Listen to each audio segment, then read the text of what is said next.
Okay, kumusta mga kaila, mga kaigsuunan, paryente, igsuon, mga ka-Facebook? Shout out sa tanang mga nag-online diha. Ani-ano sab ang inyong alagad. Magapaambit kaninyo sa mga pulong sa Dios nga nakasulat sa Biblia.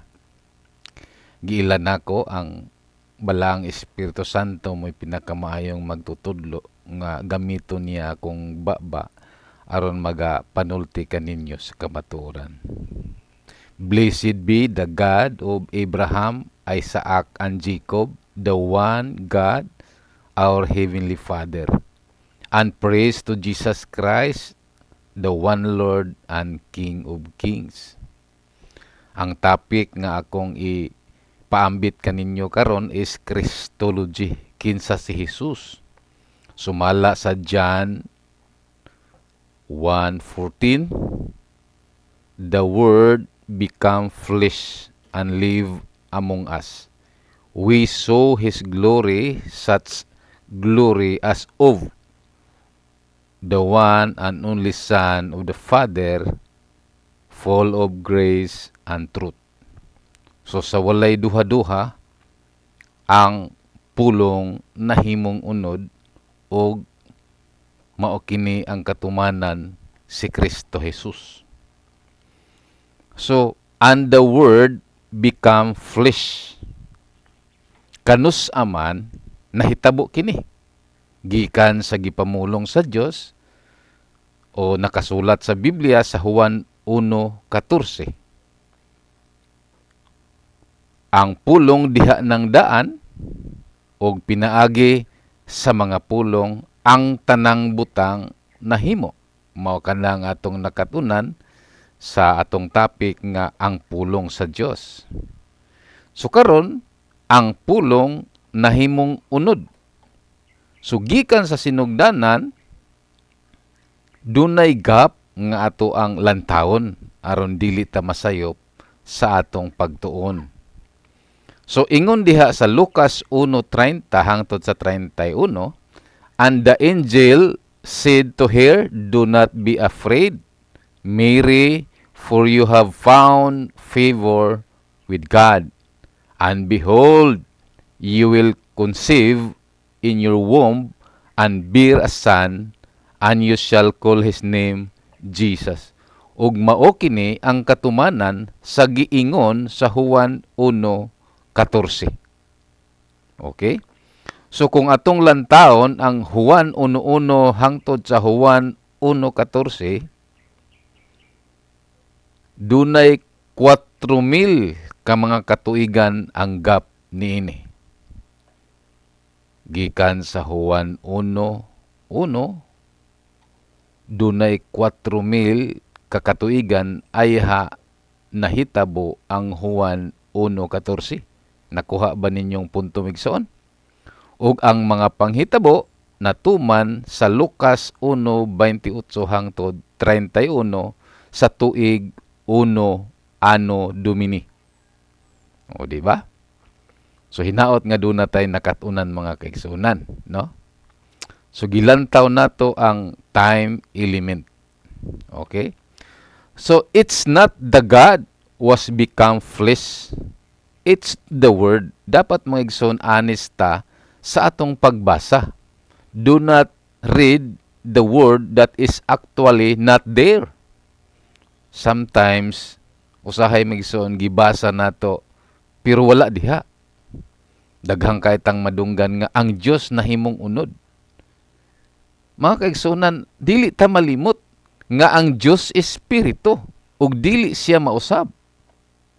Ug ang Dios dili tao ug dili siya anak sa tao. Muna nga sayop ang pag-ingon nga ang Dios nahimong unod. No, never. No? God never change. Maunay prinsipyo sa Biblia. Kinsa man da itong nahimong unod? Ang pulong maunay gisulat sa Juan 1:14. Ang iyahang pulong mo'y nahimong unod. Parehas na maigsoon og ang presidente. Kanus-an na materialize nga ang giingon sa presidente nga maghimo tag-karsada. Bot pasabot ba nga ang presidente mo'y gihimong karsada? Dili. Ang iyang pulong nagmando ug ang iyang pulong dunay katumanan. Mao ra gihapon na sa Dios nga ang iyang pulong nagmando ug nahimo ang tanang kabuhatan, apil ang atong Ginoong Hesukristo nga ang pulong sa Dios nahimong unod gikan sa mga propesiya ug ngadto sa katumanan niini sa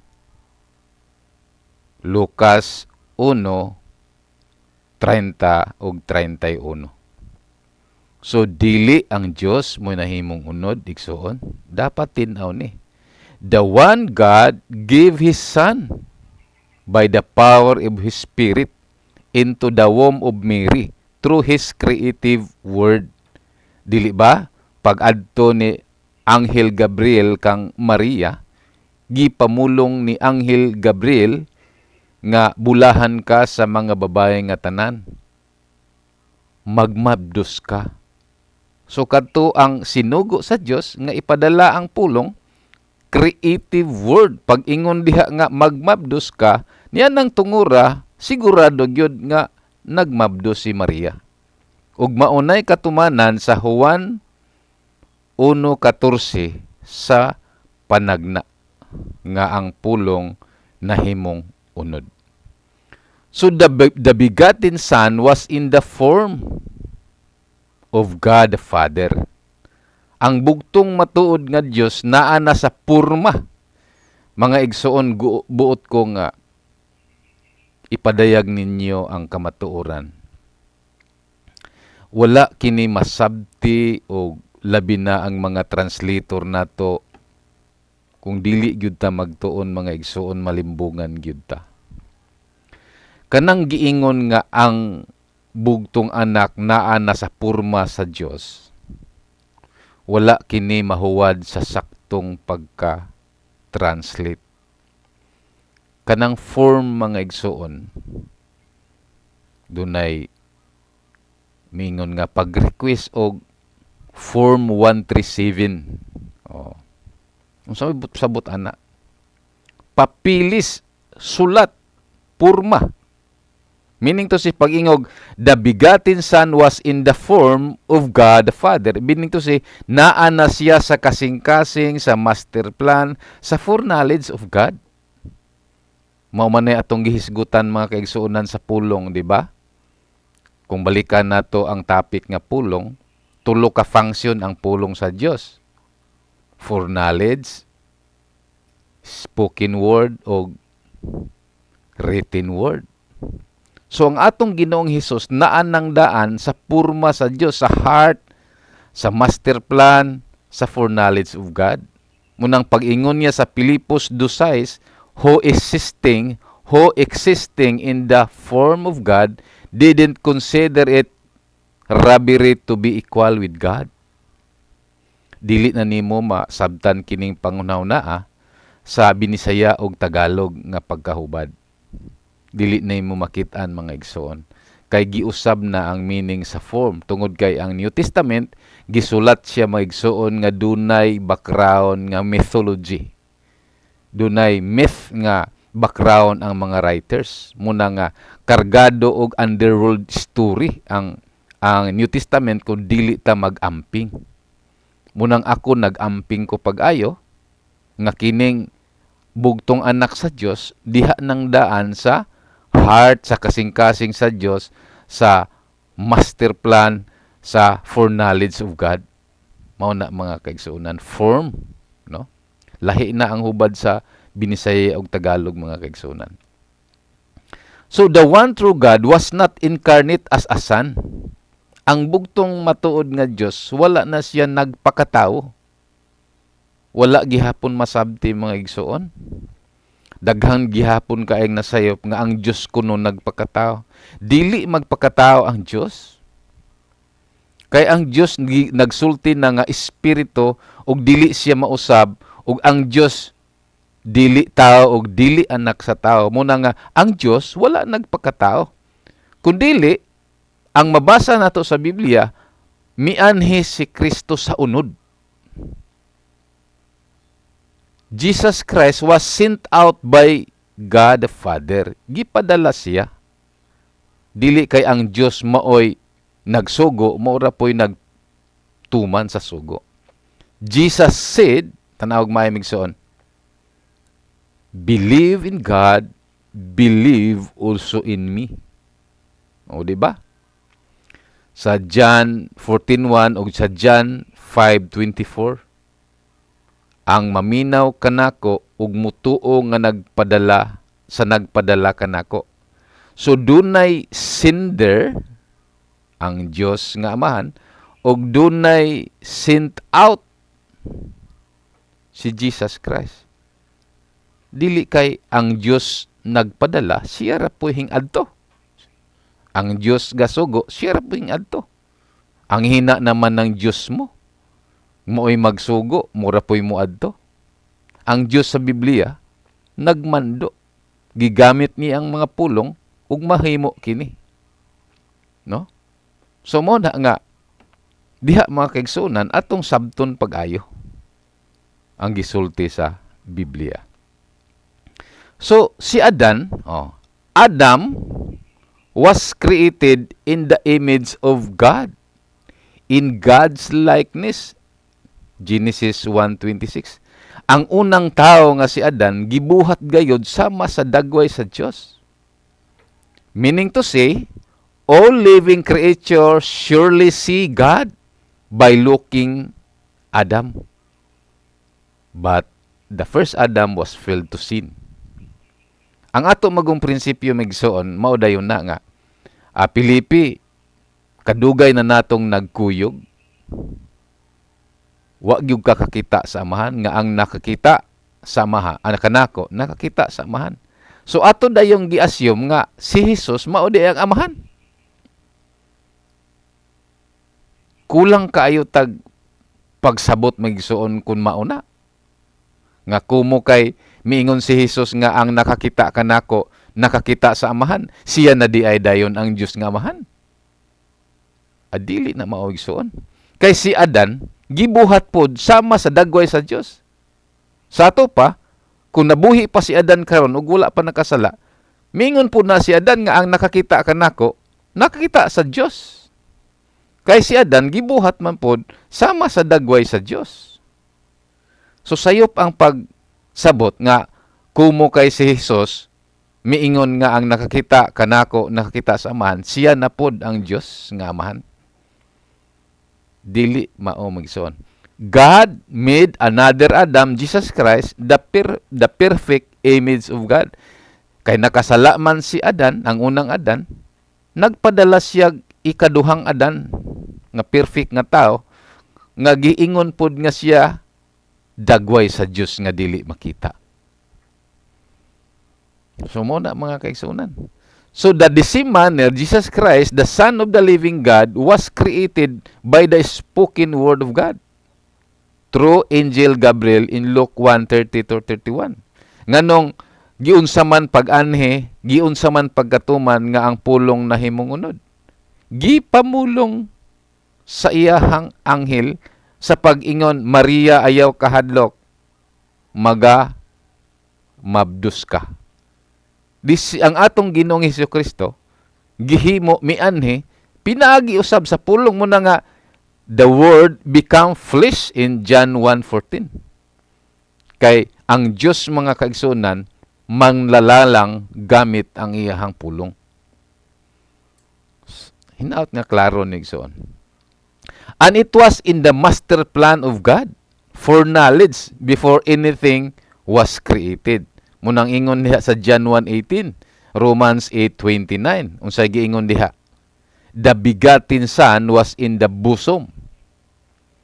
Kaning bosom pud mga igsuon wa kay masabti. Kanang bosom mga igsuon og sa literal physical sa atong panahon, babae unta na, sabakan sa babae. Dili pud na matris, no?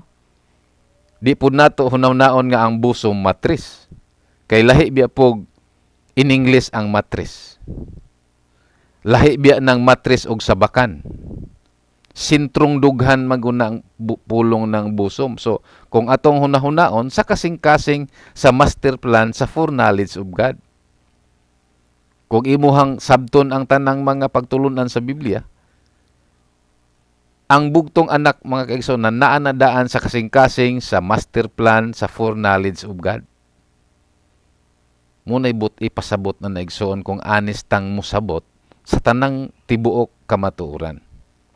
Sa Philippians 2:6 and 7, Jesus humbled himself as servant, not to equal with God. Ang giingon sa Pilipos 2:7, nagpaubos siya sama sa ulipon ug wala, not equal with God. Pero unsay gihimong doktrina nato? Gihimo natong tupong sa Dios si Kristo. Ngano mang atong usbon ang Biblia, mag-igsoon? Tanawa ba gud may mong Biblia o ko-equal ba si Jesus? Klaro ana, mag-igsoon, nga Jesus humble himself as servant, not to equal with God. Do not put Jesus equal with God. Because Jesus said himself, my Father is greater than I, according to John 14:28. So, dili na to i-twist, dili na to baliktaron ang mga pulong ni Jesus. Kay si Jesus man ang ato ang kamatuuran, siya ang ato ang theologian, siya ang atong teacher, siya ang atong amo, siya atong angay paminawon. Para nako igsoon, wala na ko'y laeng gihangaan nga teologian. Ang ato yung Ginoong Hesukristo. Nihunong na kog tuoan ang mga after dark ages, mga kaigsunan. Dunay mitungha nga teologian kuno. Dili na bintahaan ang atong Ginoo. Munang ang mga doktrina sa Oneness ug Trinity nagtuis pag-ayo sa pagtulunan ni Kristo. Kay ang Biblia nag-ingon nga si Jesus mianhi, ingon nga sulugoon ug wala makigtupong sa Dios. Unya ang Trinity giku-equal nila si Jesus sa Dios. Nga samtang si Jesus miingon nga, my Father is greater than I. Ang akong amahan mas labaw pa kanako. Sa ato pa, ang doktrina sa Trinity hing sukwahi, hing tuis sa mga pagtulunan ni Kristo. Maingon man ang Oneness. Okay?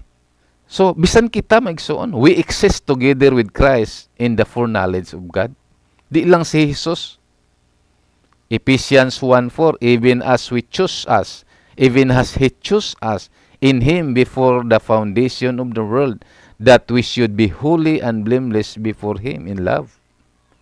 Ang tanang mga taong kaanib o sakop sa iglesia nga gitukod ni Kristo, dili tong iglesia nga tinukod sa mga tao, naanang daan sa wala pa buhata ang kalibutan. Unsa may sabot na in the master plan, in the foreknowledge of God. Sumala sa atong nakatunan, ganiha sa topic nga pulong.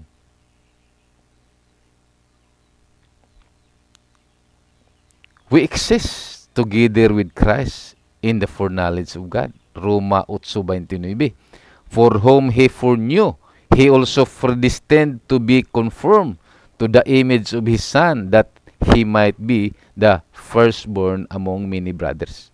Tiaw ni mo na, kita usab sa wala pabuhata ang mga butang tanan, gibutan na tadaan nga may sama sa dagway sa iyang anak. So kung ang iglesia ug ako kasakop sa tinuod ni iglesia sama sa dagway sa anak, kita na puday si Kristo. Oh, doon naman po yung mga magwawali karon nga siya kuno si Hesukristo. Magbantay ta na igsoon. No? So karon atong nasabtan nga ang tanang mga panghitabo kagahapon, ang tanang mga panghitabo karon, ang tanang mga panghitabo sa umalabot, ang mga propita, ang Ginoong Hesukristo, ang iglesia, ang mga apostoles, ang mga born again kaniadto ug karon, ug ang mga makabig pa sa unahan, naanadaan, nag-exist sa master plan or foreknowledge of God. Tataw kay na migsoon. Kung basahon nimo ang Biblia, sumala sa atong topic, ang Dios ang pulong, o sa atong topic karon kinsa si Jesus. So ang unang propesya mahitungod kang Jesus, kay ang tanang mga butang nagapanghitabo dunay anino. Ang mga daang tugon anino propesya sa mga realidad sa panghitabo karon. So ang pinakaunang propesya mahitungod sa atong Ginoong Hesus, kay ang atong topic karon si Kristo Jesus, kinsa si Jesus. Ang pinakaunang propesya mahitungod kang Hesus, gitawag siya binhi sa babae, seed of a woman. Sumala sa Genesis 3:15. Dayon, ang propesya mahitungod kang Hesus, makita po, di na lang nakuhot doon magson, kay ang tanang panghitabo kang Ginoong Hesus naaman tanan mabasa sa Old Testament. Pero ato lang hagpatan aron dili kayo taas ang presentation. Ang propesya mahitungod kang Hesus sa Isaiah 9:6, pitindaghan na pong wa kasabot ini. For to us a child is born. Alang kanato ang bata mataw. Alang kanato ang anak nga lalaki gihatag. Og ang kagamhanan anaa sa iyang abaga. Kanang red letter gi-emphasize, and his name, take note, and his name shall be called Wonderful, Counselor, Mighty God, Everlasting Father, Prince of Peace. Daghan kaayong wa kasabot. Kining bata nga natawo maigsoon, wala na pasabot nga siya ang atong Dios o siya ang atong walay katapusang amahan. Ang bata nga natawo dili na maigsoon. Pagkatao ni Jesus, dili na to pagaingnon nga baby ama. No? Sayop maigsoon. It was not telling us that a child to be born or a son that given to us is our everlasting Father, no? Or our mighty God, no? But it is His name to be called. This is theoporic name. What is theoporic name? The name given by God to someone with specific task. Usa ka kahulugan sa ngalan sa tao nga iyang ihatag nga maoy specific nga tahas sa kinabuhi. Sama pananglit, theoporic name, example, si Abijah. Ang meaning sa Abijah is God our Father. Ang meaning sa Hezekiah, God our strength. Ang meaning sa Jeremiah, God of resurrection. Ang meaning sa Joseph, God of abundance. Ang meaning sa Hosea, God our Savior. Ang meaning sa Emmanuel, God with us. Mauna mga kaigsunan ang theoporic name. Si Jesus Christ nga matao, ang iyang ngalan pagatawgon. Dili kay ang matao nga bata, bibi ama. So dili na mga igsoon, wala ta kasabot niya na. So karon nasabtan na nato. Salamat sa Dios. So karon atong lantahon ang Juan 8:58. Jesus said unto them, verily, verily, I say unto you, before Abraham was I am. Binisayaon nato. Si Jesus miingon kanila, sa pagkatinuod, nagaingon ako kaninyo nga sa wala pa matao si Abraham, mauna ako. Daghan gihapong wala kasabot. Kanang giingon sa John 8:58, before Abraham was I am, sa wala pa si Abraham ako mauna. Never to understand he was there, o natao na siya sa wala pa matao si Abraham. Ang giingon, Was I am. Wala giingon nga natao na ako. Ang but pasabot nga was I am means he was in the master plan of God. He was already in the blueprint of God. He was already in the foreknowledge of God. Muna ibut pasabot mga igsoon sa John 8:58. Dilibot pasabot na nga una na tao si Jesus ni Abraham. Wala na to lantawa pag-ayo ang Biblia. Ang giingon sa Biblia, before Abraham was I am. Sa wala pa si Abraham, ako mauna. Wala giingon nga, sa wala pa si Abraham, ako didto na una tao na. Tutuki pag-ayo ang gisulat mga igsoon, ug ayo ha pagsabot. Ang buot pasabot anang, sa wala pa si Abraham, ako mauna siya sumala sa mga plano, foreknowledge, master plan of God. Kinsa man di ay si Jesus nga mao'y atong sentrong topic. Who is He? He is the Christ, the Son of the living God. Maunay padayag nga gikan sa Dios kamatuoran. Sa dihang si Pedro nakatubag sa Mateo 16:17, nakatubag kaayo siya. Ug miingon si Jesus, wala kini gipadayag og tao, unod, tawhanon. Gipadayag kini sa Dios, sa Espiritu, kamatuoran. Nga ang kining Hesus nga naglibog tag kinsa gyud siya, nga gitug-anan na unta sa Biblia, nga siya si Kristo, Misayas, ang anak sa Dios nga buhi, ug mao kana siya. He never changed. Hebrews 13:8, Jesus Christ is the same yesterday, today, and forever. Dili siya ma-evolve. Kung unsa siya, kung unsay gipaila mahitungod kaniya, mo kana siya, dili na to usbon. Kunya si Jesus raba, mingon pog, I am. I am He.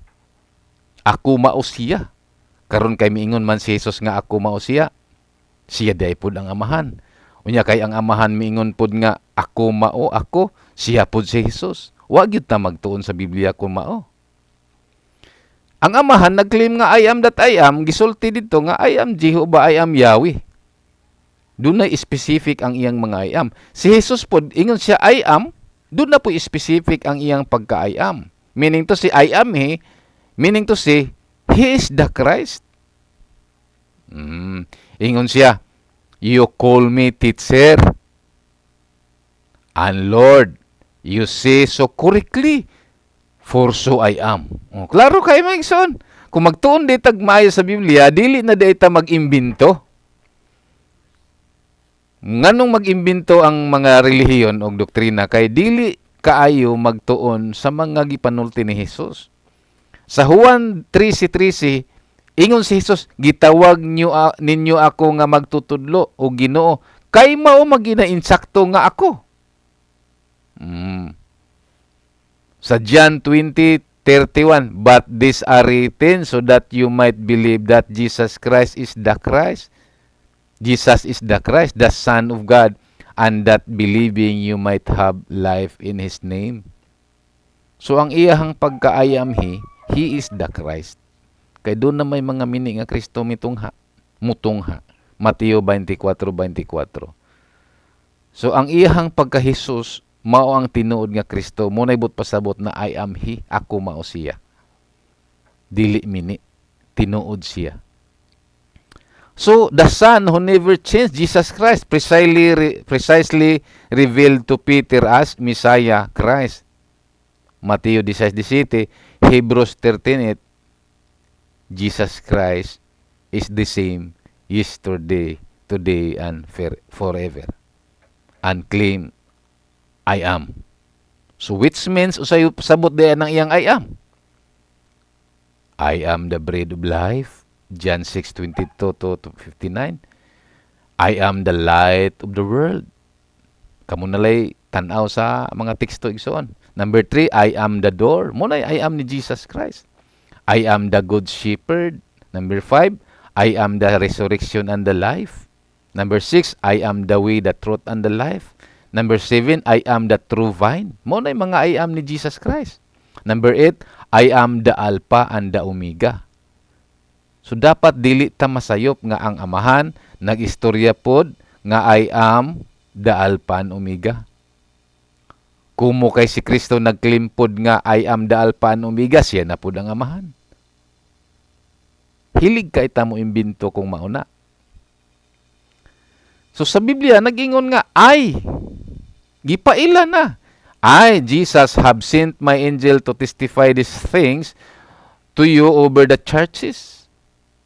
I am, number 10, I am the root and the offspring of David, the bright and morning star. So from the beginning, hangtod mahuman ang Biblia, nagsulti kinsa si Jesus. Ug dili na kinahanglan mag-imbento pa. Okay? So, ang nakanindot, kining Jesus mga kaigsuunan nga natawo sumala sa panagna. He has given the power to give life, gitagaan sa Dios nga amahan, ug gahom sa paghatag usab kinabuhi. Asa mabasa? Juan 5:26, the Father has the power to give life, and He has given that same power to the Son. Okay? So, He has given authority. Si Ginoong Hesukristo gihatagag otoridad to give eternal life. Nganong makahatag si Jesus o kinabuhing dayon, kay gihatagan siya katungod sa paghatag o kinabuhing dayon. John 17:2. Even as you have given Him authority over all flesh, so that He should give eternal life to all you have given Him.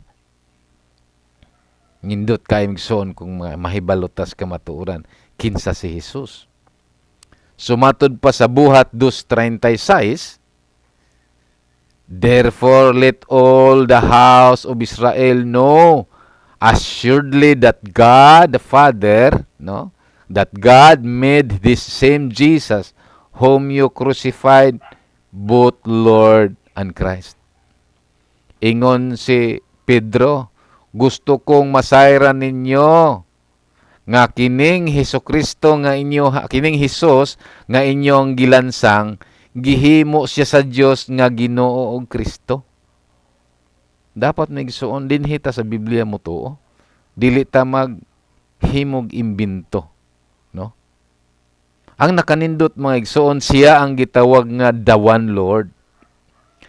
This is the official rank of Jesus Christ. Dili ba sa Biblia, ang Diyos Amahan si Yahweh, siya ang usa ka Ginoo, ang iyang title Ginoo, Amo. Pero iyang gihatag ngadto siyang anak, sa dihang nagmasinugtanon ang iyang anak, gihimo siyang Ginoo ug Kristo. So gihatag niya kiniingon nga official rank sa iyahang anak. Asa mabasa? Episo 4:5-6. Look all the greetings of Paul from chapter 1 of Corinthians, 1 and 2 Corinthians, Galatians, Ephesians, Philippians, Colossians, 1 and 2 Thessalonians, 1 and 2 Timothy, Titus, Philemon. Philemon 1:1-4.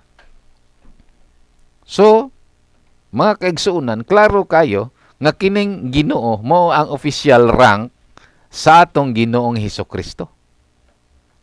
Kay kining maong ranggo gihatag niya ngadto kang Ginoong Hesukristo. Dayon, He has given a highest name, titulo, Philippians 2:9 and 11. Therefore, God has highly exalted Him and has given Him a name which is above every name. Wow! In His name, that the name of Jesus every knee should bow, and of heaven ones, and of earthly ones, and of ones under the earth, and that every tongue should confess that Jesus Christ is Lord, to the glory of God the Father. Pagkanindota magsuon ba kay makabaluta sa kamatuoran? Daghang kaay naglalis, no? Gitudluan na ta magsuon nga ang tanang dila sa langit, sa yuta, sa ilalom sa yuta, magaingon nga si Jesus Ginoo alang sa himaya sa amahan. Tanang tuhod mga piko. Kining atong Ginoong Jesus, siya ang the only mediator, tigpataliwala. Kay ug walay tigpataliwala, wala gitay kaluwasan. Walay laing tigpataliwala.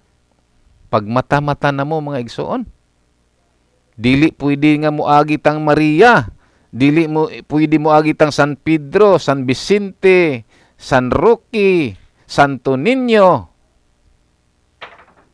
Nay puti, nay itom, nay black na sarin. Hunong natan na anak magson, doon na ray usa nga nagpatiwala ang atong Ginoong Hesukristo. Aron makunik kita, makaabot kita sa Dios nga Amahan.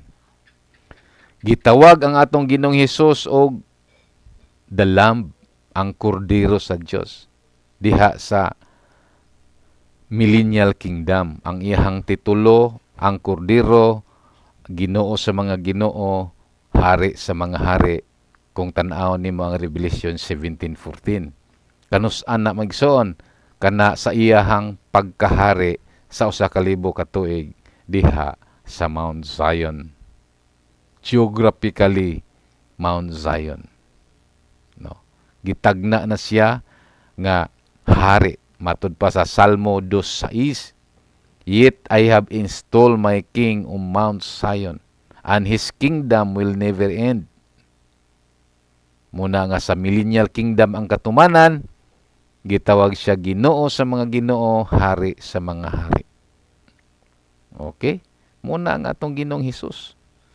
Human sa millennial o sa kalibo ka tuig niyang paghari, diha sa iyang gingharian human sa rapture, iyahang i-turn over ang gingharian ngadto sa Amahan, kayron ang Dios Amahan mauna ang maghari hangtod sa kahangturan, ug ang atong Ginoong Hesus nagpabiling kordero sa Dios. Gihisgutan 7 times in Revelation. Ngano mang usbon man nato igsuon ang pagtuo nato sa Ginoong Hesus? 7 times sa eternal kingdom mga kaigsuonan, 7 times gihisgutan nga si Jesus mao ang kordero sa Dios. Kamong mga wanis diha, klaruhan ninyo na inyong doktrina. No? Dunay Dios, dunay kordero. No? 7 times. Hinumdumi nga ang kamatuoran, ang putli nga pulong, ginaulay 7 ka pilo. So, unsa day ninyo pagtuo, giunsan nyo pagtuon ang Revelation? Nganong inyo hamang giusab ang Ginoong Hesus? Nga diha sa Revelation sa eternal kingdom, sa gingharian nga walay katapusan, gihisgutag kapito nga si Hesus mao ang kordero sa Dios. O munang kamong mga wanis, hunungan na ng inyong pag-imbinto. Kamong mga Trinitarian, hunungan na ang ibintong doktrina. Jesus is Lord, mao ni ang kaluwasan nato. Roma 19, muna ang kaluwasan nato. Let us give our full reverence to Jesus Christ as Lord. Nganong maglalis man ta nga siya ang Ginoo, siya ang Dios, siya tao ra. Gitudluan naman ta nga ang tanang-tanang dila magasugid nga siya Ginoo. Nganong usbon man nato? Unya gitudluan ta sa 1 Pedro 3:15 nga himayaa tahura balaanan ninyo si Jesus, ingon nga Ginoo. Nganong mag-imbento man gyud ta igsuon? Muna hunungan na ang imbintong doktrina, mubalik na ta sa putli nga pulong, no? So angay natong daygon ang atong Hesus nga Ginoo, kaysa diha nga isulti nato sa tungba ba nga si Ginoo, maluwas ta ug mao kini ang tinuod nga kahimayaan sa Dios. Sumala sa Pilipos 2:10 hangtod sa 11. Mo ni tinuod nga pagsimba nga mutuotag usa ka Dios ug usa ka Ginoo nga si Hesukristo. So hinaot mga igsuon nga nakatabang ko kaninyo sa tinuod og insaktong doktrina, og lugari lang ang imong unahuna, i-review lang. Kung doon na kay mga pangutana, ayaw pud kaulaw, comment down below. Paki-subscribe na lang pod ug nakakaroon sa YouTube, paki-share na lang pod. Hinaot nga magpadayon ang Dios pagpadayag kanatong tanan niining mga pagtulunan nga lunsay nga klarong gisulti gisulat sa balaang kasulatan. Shalom, God bless you.